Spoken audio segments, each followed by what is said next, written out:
아, 우리가 예수님을 알게 되고 성령님을 체험하면 성경을 보는 눈이 달라집니다.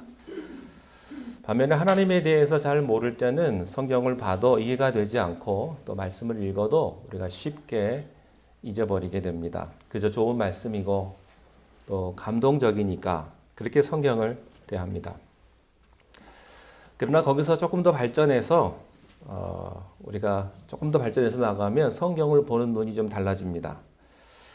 성경이 문학적이고 굉장히 도덕적인 그런 책으로 이해가 됩니다. 읽으면 멋있는 한 편의 시를 읽는 것 같기도 하고, 성경에 보면 선행을 베풀어라, 또 겉옷을 달라고 그러면 속옷까지 주라, 굉장히 멋있는 얘기 같고 휴머니즘적이고 좋은 것을 같습니다. 대접을 받고자 하거든 대접하라, 이런 말씀이 있고요. 이해관계가 맞물려서 있는 각박한 또 이기적인 사회 속에 살고 있는 현대인들에게 아주 위안이 되는 그런 좋은 말씀들이 있습니다. 그런데 예수를 믿고 성경을 이해하면 성경에 대한 전혀 다른 시각을 갖게 됩니다. 성경을 깊이 이해한다는 말은 하나님을 알게 된다라고 하는 뜻인데요. 하나님에 대해서 막연하고 또 형식적으로 알던 단계에서 체험으로 알게 되는 단계로 발전을 합니다. 이전에는 성경에서 십자가, 고난, 광야 같은 말이 보이지 않았습니다. 침묵도 보이지 않습니다. 언어보다 더 위대한 것이 침묵인데 하나님의 침묵이 보이지가 않습니다. 왜 하나님은 세상이 이렇게 불공평하신가? 왜 선인은 고난을 겪고 억울한 일을 당하고 가난하고 악한 사람은 눈두덩이가 부을 정도로 그렇게 잘 먹어서 잘 살고, 시편 14편에 그렇게 표현이 되어 있어요. 부자들은 너무 잘 먹어가지고 이 눈두덩이까지 부었다. 그런 표현이 있습니다. 근데 이상하게 악인들이 건강합니다. 일반적으로. 그리고 힘도 세고 아프질 않아. 악한 사람들은 항상 건강해가지고 얼마나 그렇게 악한 일을 그냥 힘껏 하는지. 그리고 착한 사람들이 많이 아프고 그걸 보고 갈등을 하는 거예요. 저 사기꾼은 잘 살고 나처럼 좀 잘 믿어보려고 하고 정직하게 하려는 사람들은 왜 이런 시련들을 겪어야 하는가? 이런 질문들이죠. 왜 죄 없는 어린아이가 죽어야만 하는가? 왜 병에 걸려야만 하는가? 하는 그런 얘기들입니다. 그러나 하나님의 십자가, 우리가 하나님을 알게 되면 이 십자가라는 역설적인, 이 십자가처럼 역설적인 것이 없습니다. 이해되지 않는 사건이죠. 왜 죄인의 십자가에 예수님이 죽어야 하는가? 그리고 극형을 당해야 하는가? 조롱을 당하면서. 그래도 하나님은 침묵을 합니다. 우리 인생이 역설이지만 십자가는 더 큰 역설이에요. 설명할 수가 없습니다. 그리고 예전에 몰랐던 단어들이 눈에 들어오기 시작을 합니다. 보혈, 죄사함, 거듭남. 여러분, 거듭나지 않은 사람은요, 이 거듭남이라는 단어가 눈에 들어오지 않습니다. 보혈을 경험하지 않은 사람도 이 보혈이라는 단어가 눈에 띄지 않습니다. 그리고 이 단계를 조금 더 지나가면 제 신앙의 체험으로서는 성령 체험이에요. 성령 체험. 전에는 아무리 읽어도 성령이라는 단어가 눈에 보이지 않습니다. 거룩이라든지 성화라든지 이런 것들이 보이기 시작을 하는 것입니다. 저는 여러분들이 성경을 읽을 때 문학 작품으로 성경을 대하지 않기를 바랍니다. 톨스토이를 읽는다든지 탈무드를 읽는 것처럼 성경을 대하지 않게 되기를 바랍니다. 이 성경은요, 하나님께서 여러분들에게, 나에게 주시는 하나님의 말씀인 것입니다. 여러분들이 그렇게 읽을 때 여러분의 삶에 상상도 못할 변화가 일어나기 시작을 하는 거예요. 여러분, 이 세상에는 빛이 있습니다. 그리고 어두움이 있습니다. 밝은 면이 있고 어두운 면이 있죠.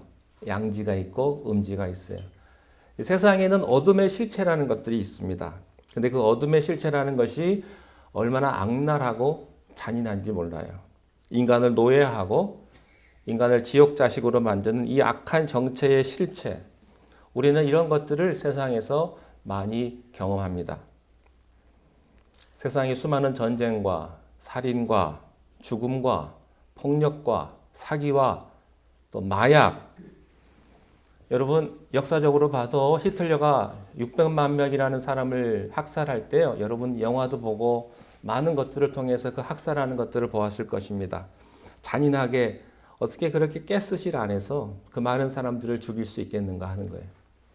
제가 폴란드에 있는 아우슈비츠를 가봤는데요. 그 독가스실이 이것보다 작아요. 요거 한 반만 합니다. 근데 이 반만한 곳에 사람들 100명, 200명을 집어넣는 거예요. 들어가기 전에 머리카락을 다 자르고요. 옷을 다 벗기고요. 그 사람들 안경을 다 벗깁니다. 그래서 지나가 봤는데 어떤 방 안에 쌓아놓은 안경만 산더미예요. 안경 쓰는 사람 몇 명 없었을 텐데. 그러고서는 이제 독가스실 안으로 들어가는 거예요. 그리고 사람을 단 1분, 2분 만에 독가스로 사람을 죽이는 겁니다. 그리고 그 독가스실 옆에 큰 구덩이를 파놨어요. 그리고 사람을 거기다 묻어가지고 사람을 태우기 시작을 하는 거예요.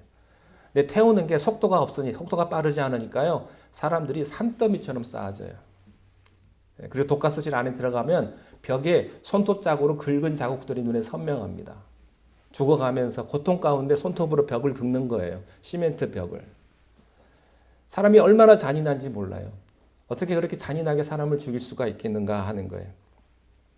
어떤 사람이 한 소설에서 독일의 그 유명한 괴테 같은 철학자들과 베토벤, 바하 같은 그렇게 천상의 노래를 작곡하는 민족들이 어떻게 그 많은 사람들을 죽일 수 있는 그런 민족이 되었느냐 하는 것입니다.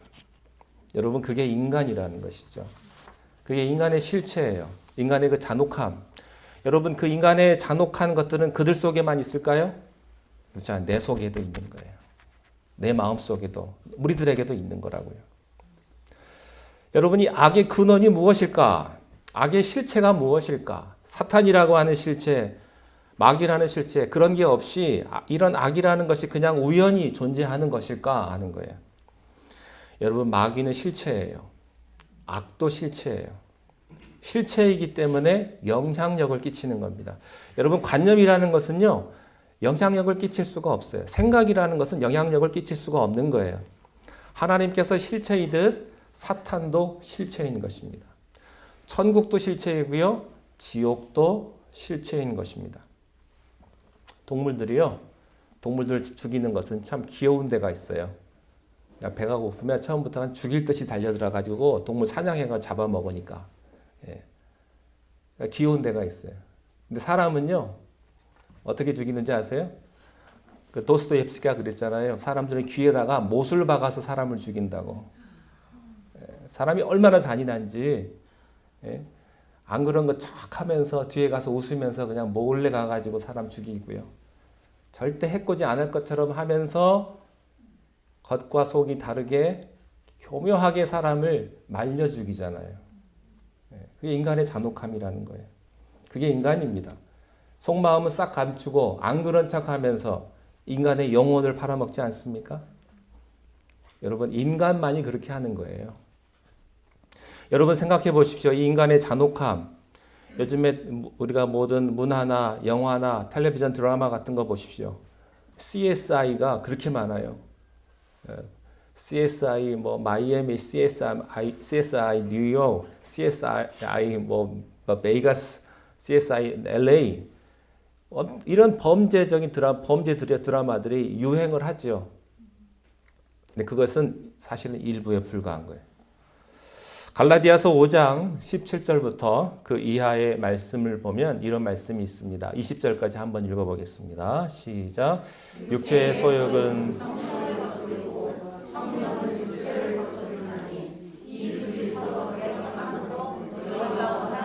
하지 못하게 하려 함이니라. 너희가 만일 성령의 인도하시는 바가 되면 율법 아래에 있지 아니하리라. 육체의 일은 분명하니 곧 음행과 더러운 것과 호색과 우상 숭배와 주술과 원수 맺는 것과 분쟁과 시기와 분냉과 당짓는 것과 분열함과 이단과. 여러분 사람의 이 악한 것이요 나열을 하면 한두 끝도 없어요.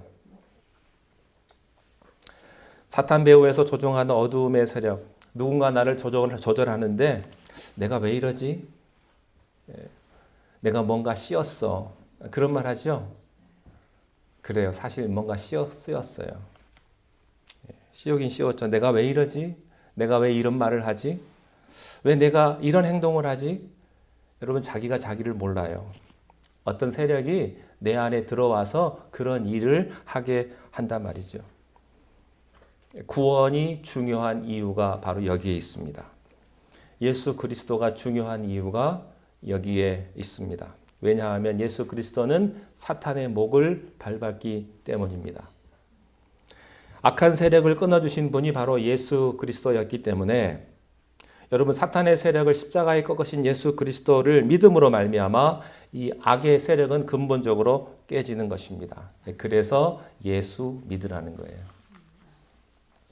예수님이 아니면 나는 사탄과 싸워 이길 수가 없기 때문에, 악과 싸워 이길 수가 없기 때문에 악을 이기신, 사탄을 이기신, 죽음의 권세를 이기신 예수 그리스도를 믿음으로 말미암아 내 안에 악의 뿌리를 끊어버리는 것입니다. 여러분, 내 안에 있는 어두움의 세력을 어떻게 물리칠 수 있을까요? 하나밖에 없어요. 어두움의 세력을 몰아낼 수 있는 방법은 빛입니다. 빛. 그래서 요한복음 1장에서 예수님에 대해서 설명을 하면서 세 가지로 설명을 해요. 첫 번째는 예수님은 말씀이시다. 두 번째, 예수님은 생명이시다. 오늘 예수님은 빛이시다. 이렇게 말씀을 하는 것입니다. 여러분, 어떻게 빛이 나에게 비치게 할까요?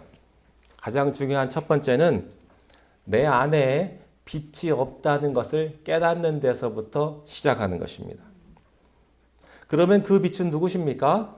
바로 예수 그리스도. 그 빛이신 예수 그리스도를 내가 영접함으로, 내가 그분을 모심으로 예수의 빛이 내 안에 비침으로 내 안에 있는 모든 어둡고 고독하고 쓸쓸하고 이 악한 세력들을 다 내어 쫓는 것입니다. 여러분, 캄캄한 방에요, 불을 켜면요, 어두움 사라져라 그러지 않아도 어두움이 사라져요. 그 어두움을 빛으로 가득 채우게 되는 것입니다. 예수 그리스도께서 내 안에 들어오는 모든 순간에 내 안에 모든 어두움의 세력은 빛으로 변하고 마는 것입니다. 오늘 본문 4절 말씀을 함께 읽겠습니다. 4절 시작. 그 안에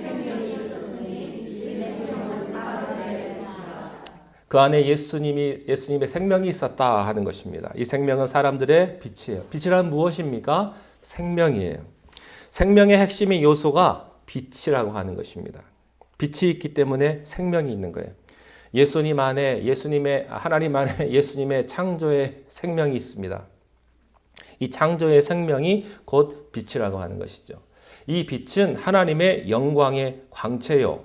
빛은 하나님의 능력 그 자체인 것입니다. 생명을 받아들이면 그 안에 빛이 있게 되는 것이죠. 예수님 안에 생명이 있고 이 생명 안에 뭐가 있어요? 빛이 있어요. 빛이. 이 빛이 어두움을 몰아내고 사탄을 몰아내고 모든 죽음과 질병과 저주를 몰아내는 줄로 믿습니다. 만약 여러분들이 예수님을 영접하면, 예수님을 모시면, 예수님의 생명이 나에게 접붙여지면 예수님의 생명으로 그 빛으로 우리가 가득 채워진다고 하는 사실입니다. 내 안에 그 빛이 비춰짐으로 말미암아 어둡던 내 인생의 모든 것들이 다 빛으로 변하고 마는 것입니다. 요한복음 8장 12절에서 예수님께서 이렇게 말씀하셨어요. 함께 읽겠습니다. 예수께서 또 말씀하여 이르시되 나를 따르는 자는 어두움에 다니지 아니하고 생명의 빛을 얻으리라. 예수님 말씀하셨어요. 나는 세상의 빛이다. 나를 따르는 자는, 나를 믿는 자는 결코 어두움에 다니지 아니할 것이다. 어두움으로부터 자유함을 받는 길이 여기에 있습니다. 여러분, 꿈속에서까지 어두움의 세력이 여러분을 붙들고 잠 못 자게 하고 불면증을 오게 하고 밤마다 악몽을 꾸시는 분들 두려워하지 마십시오. 예수님을 모십시오. 무의식 중에도 이 빛이 역사하는 줄로 믿습니다. 예수님을 내 마음속에 모시면, 빛이 역사하면 오늘 잠을 잘 주무실 거예요. 여호와께서 사랑하는 자에게 잠을 준다고 말씀하셨거든요. 다 치료받기를 바랍니다. 요한복음 12장 46절에서 또 이렇게 말씀하셨어요. 시작. 나는 빛으로 세상에 왔나니 어두움에 거하지 않게 하려. 함이로다. 주님을 믿는 자는 어두움에 거하지 않습니다. 예수님과 함께 계시는 분은 사탄이 여러분을 접근하지 못하는 거예요. 사탄이 여러분을 괴롭히지 못하는 것입니다. 여러분, 어두움이 빛을 공격할 수 없죠. 빛이 어두움을 죽이는 거예요. 예수님이 여러분의 인생을 밝게 만들어줄 줄로 믿습니다. 생각을 밝게 만들어주실 거예요. 여러분을 긍정적인 사람으로 만들어줄 것입니다. 어떤 사람은요, 계속 부정적인 것만 말하는 사람이 있어요. 안 좋은 것만 보는 사람이 있어요. 여러분, 사람이요, 좋은 게 있고 나쁜 게 있어요. 아무리 훌륭한 사람이더라도요, 좋은 게 있고 나쁜 게 있다고요. 저는 좋은 것만 있을까요? 여러분들은 잘 모르죠? 제 아내한테 한번 물어보세요. 여러분들 저를 모르지만 전 저를 알거든요. 제가 얼마나 엉터리인지 제가 알거든요. 사람은 좋은 게 있고 나쁜 게 있어요. 나쁜 것만 보자면 한두 끝도 없는 거예요. 그래서 여러분 부정적인 사람이 되지 말라는 거예요. 사람의 좋은 점이 분명히 있거든요. 아무리 못난 사람이라도 좋은 점이 있거든요. 그 부분을 보는 거예요. 빛을 가진 사람은요, 자꾸 미래를 보는 거예요. 어떤 사람은 자꾸 과거만 얘기를 해요. 내가 과거에 어디 학교를 나왔고, 내가 과거에 반장이었고, 소실적 반장 안 해본 사람이 어디 있어요? 다 한 가닥 다 해봤지. 자꾸 과거만 자랑하는 거예요. 여러분, 과거가 중요한 게 아니에요. 지금 내가 어떤 모습이고 내가 앞으로 어떻게 살아가야 할 것인가가 더 중요한 거죠. 여러분, 미래를 볼 수 있기를 바랍니다. 여러분의 과거에 여러분의 죄악들, 여러분의 잘못들, 여러분의 시기와 여러분의 모든 과오들은요, 다 지나간 거예요. 그냥 다 흘려버리십시오. 사탄은 계속해서 붙잡고 있어요. 못 떠나게. 그러나 하나님께서는 그것으로부터 떠나라 말씀하세요. 미래를 보라고 말씀하세요. 여러분의 실수를 너무 자책하거나 너무 힘들어하지 않게 되시기를 바랍니다. 여러분, 빛이 있는 사람은 희망이 있다고 말하고요. 소망이 있다고 말하고요. 미래가 있다고 말해요. 된다고 말해요. 왜 그렇습니까? 빛이 있기 때문에 그렇습니다. 어두움에 있는 사람은 아무것도 안 보이기 때문에 안 된다고 말합니다. 불가능하다고 말해요. 어두움에 있기 때문에 그렇습니다. 저는 여러분 안에 예수님의 빛이 있게 되시기를 바랍니다. 그래서 여러분의 생각하는 모든 것이 긍정적이 되고 희망이 넘치고 여러분 자신감이 넘치게 되기를 주님의 이름으로 축원하는 것입니다. 빛이 있으라 하심에 빛이 있었더라. 여러분, 빛은 창조의 시작이에요. 빛으로부터 모든 창조가 이루어지기 시작을 하는 것입니다. 6일의 모든 창조는요, 이 빛으로부터 시작하는 것인데 이 빛은 바로 예수 그리스도였다고 하는 것이죠. 여러분, 이것은 우리가 믿어도 되고 안 믿어도 되고 그런 문제가 아니에요. 여러분, 이것은 영혼의 문제예요. 하늘의 문제예요. 여러분, 예수 믿는 게 중요합니다. 빛의 특징은요, 어두움을 몰아낸다고 하는 것입니다. 저주를 몰아낸다는 것이고요. 부정적인 것을 몰아낸다고 하는 것입니다. 고린도후서 4장 6절에 이런 말씀이 있어요. 어두운 데서 빛이 비추라 말씀하셨던 그 하나님께서 이 말씀 빛이 있으라 하심에 빛이 있었더라 그 얘기죠. 예수 그리스도 얼굴에 있는 하나님의 영광을 아는 빛을 우리 마음에 비추셨느니라. 그러니까 예수님의 얼굴에는요, 하나님의 빛이 있었다고 하는 거예요. 그 빛은 누구에게도 있어요? 여러분에게도 있습니다. 옆에 사람 한번 얼굴 한번 보세요. 빛이 있나 없나? 빛이 있습니까? 예, 여러분의 얼굴에 빛이 있어요. 여러분, 예수 그리스도를 바라보는 사람, 예수 그리스도를 믿는 사람 얼굴에는 빛이 있다고요. 예. 여러분, 우리가 거울을 보죠? 아침에 거울 보고 오셨어요. 제 아내도 거울을 잘 봐요. 아침에 차 타고 집에서 화장을 못 하니까 저는 운전하면 앞에 이제 거울 보고 이제 화장을 합니다. 저도 거울을 봅니다. 거울을 보면 두 가지를 느껴요. 두 가지가 뭐냐면, 하나는 거울을 보면 내가 한참 별로야. 별로 마음에 안 들어. 자신감도 없고요. 내가 그냥 누가 앞에 나서기도 힘들고 그럴 때가 있어요. 근데 반면에 또 어느 때는요, 내가 거울을 보면 그래도 좀 괜찮은 것 같아요. 이 정도면 뭐 됐지 뭐, 남자가 뭐 얼마나 잘생겨야 돼, 뭐 신성일처럼 잘생겨야 돼.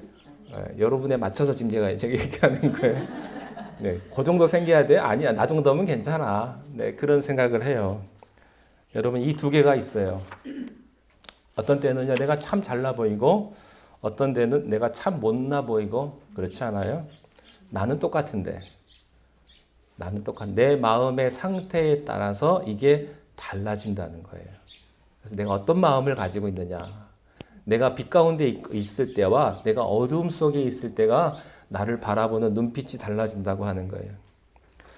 여러분, 어떤 사람 보면요, 아무리 뜯어봐도 잘생긴 데가 없어요. 아무리 뜯어봐도 빛이, 근데 잘생긴 데가 없는데 그 사람 얼굴 보면 빛이 나요. 빛이 나. 그 사람이 잘생겼다 못생겼다는 더 이상 의미가 없어요. 빛이 나니까. 저는 여러분의 얼굴에 거룩한 빛이 나타나기를 바랍니다. 여러분의 얼굴에 순결의 빛이 나타나기를 바라고요. 사랑의 빛이 나타나기를 바랍니다. 그런 사람의 눈을 보면 마음의 감동을 받아요. 진실한 빛, 이런 게 있는 거예요. 베드로전서 2장 9절 말씀에 보면 우리가 잘 아는 말씀인데요. 함께 읽어보겠습니다. 시작. 그러나 너희는 택하신 족속이요 왕같은 제사장들이요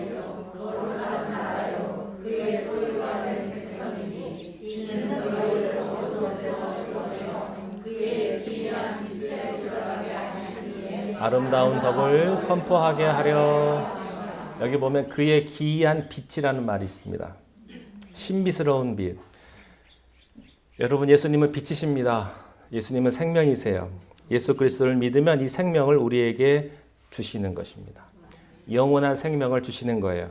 능력의 구원인 그 생명을 우리에게 주시고요. 그 생명 속에 빛이 있는 것입니다. 그래서 누구든지 예수를 믿으면 하나님의 빛, 영광의 빛이 내 안에 들어오게 되는 것이죠. 여러분, 내 안에는 빛이 없어요. 여러분은요, 빛이 없어요. 그러나 예수님의 빛을 비춰주기 때문에 나는 예수님의 빛으로 가득 차게 되는 것입니다. 이것이 어두움의 세력, 사탄의 세력을 쫓아내는 유일한 비결이에요. 창세기에 보면 창세기 1장 3절 4절 말씀에 보면 이런 말씀이 있죠. 하나님이 빛이 있으라 하심에 빛이 있었더라. 그리고 다음에 가보면 하나님 보시기에 심히 좋았더라. 이런 말씀이 있어요. 출애굽기에 보면요, 모세가 하나님을 만나러 산에 올라갑니다. 산에 올라갔다가 내려와 가지고 사람들이 모세의 얼굴을 못 봐요. 왜 못 보는지 아세요? 얼굴에 눈빛이 나가지고 사람들이 볼 수가 없어요. 눈이 부셔서 못 봤습니다. 여러분, 사람의 얼굴에도요, 하나님의 빛을 주십니다. 기도 많이 하는 사람들은요, 얼굴에 빛이 날까요? 안 날까요? 나죠. 예, 달라요. 눈빛이 달라요. 어떤 사람들은요, 맑고 초롱초롱하고 깊은 호수 같아요. 평안이 느껴지고, 사랑이 느껴지고, 인자함이 느껴져요. 근데 어떤 사람들은요, 싸나워가지고 쳐다보기도 무서워요. 나를 죽일 것 같아. 근데 어떤 사람의 눈은요, 그렇게 인자할 수가 없어요. 다정다감하고. 여러분, 이건 나이하고 상관없습니다. 아무리 연세가 들어도요, 사람의 눈은 그 사람 마음이거든요. 눈빛을 보면, 아, 이분이 참 인자한 마음이구나. 이분이 나를 아껴주시는구나. 눈빛 보면 알 수 있어요. 저는 여러분들이 다 그런 눈빛을 갖게 되시기를 바랍니다. 그 사람 옆에 가고 싶고, 그 사람하고 함께 하고 싶고, 그 사람의 얘기를 들어주고 싶고, 사랑해주고 싶고, 그런 것이죠. 사도 바울도 다메섹으로 가던 도중에 그 빛을 봤어요. 사도행전 9장 3절에 예수 믿는 사람들을 잡으러 갈 때 얘기입니다. 사울이 길을 가다가 다메섹에 가까이 이르더니 호련히 하늘로부터 빛이 그를 비추느니라. 사도 바울도 이 빛을 보았습니다. 로마서 13장 11절 이후에 바울은 이렇게 결론을 내립니다. 함께 읽겠습니다. 시작.